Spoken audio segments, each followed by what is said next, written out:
Kansa udah meninggal dunia, Mas. Rangga dan Kansa pergi ke gudang PT Kopi Angkasa untuk menangkap basah Santi yang akan melakukan pencurian di gudang itu.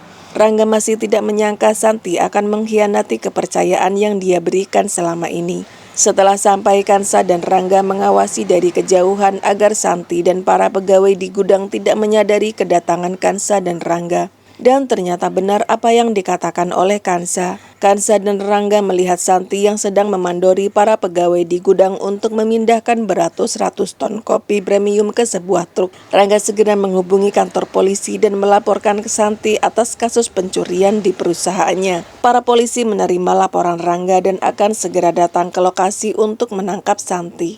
Nggak mungkin. Kansa nggak mungkin ninggalin aku sebelum aku keluar dari sini, Funi. Funi mengunjungi Emran untuk memberitahunya bahwa Kansa telah meninggal dunia. Emran syok. Dia histeris dan mengatakan bahwa Funi pasti bohong. Kansa tidak mungkin meninggal dunia. Funi menceritakan kalau Kansa dan Fatan pergi berbulan madu dengan menaiki private jet. Private jet yang mereka tumpangi mengalami kecelakaan dan jatuh ke laut. Kau pasti bohong kan, Fun? Nggak mungkin! Tahan emosi kamu.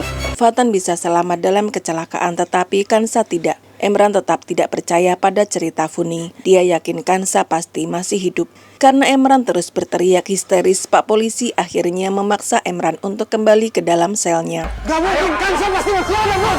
Emran terus berteriak-teriak dan mengatakan bahwa Kansa tidak mungkin meninggal dunia. Emran akan melakukan apapun untuk mencari di mana keberadaan Kansa setelah Emran terbebas dari penjara.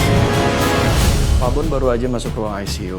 Pak Bon dibawa ke ruang IGD. Fatan sangat cemas dan takut jika Pak Bon sampai tidak selamat. Fatan ingin memastikan keadaan Pak Bon baik-baik saja. Ketika Veronica menelpon Fatan untuk menanyakan tentang apa yang ingin dimakan oleh Fatan, Fatan mengatakan bahwa Veronica tidak perlu memasak untuknya karena Fatan tidak pulang untuk malam ini. Fatan ingin menginap di rumah sakit karena ingin segera berbicara dengan Pak Bon jika dia sudah sadar dari pingsannya. Saya mau langsung tanya tentang Kanza sama dia. Fatan menceritakan tentang Pak Bon yang sepertinya mengetahui sesuatu tentang Kansa. Betapa terkejutnya Veronica. Dia tidak mau kalau sampai Fatan mengetahui Kansa sebenarnya belum meninggal dunia. Dia pun menceritakan kekhawatirannya kepada Bu Linda. Bu Linda menyarankan agar Veronica pergi ke rumah sakit dan bekerja sama dengan Funi untuk melenyapkan Pak Bon. Veronica bingung, bagaimana mungkin Veronica akan pergi ke rumah sakit sedangkan dulu Funi pernah mengusirnya. Bu Linda pun menelpon Bu Rara untuk mengajaknya bekerja sama melenyapkan Pak Bon.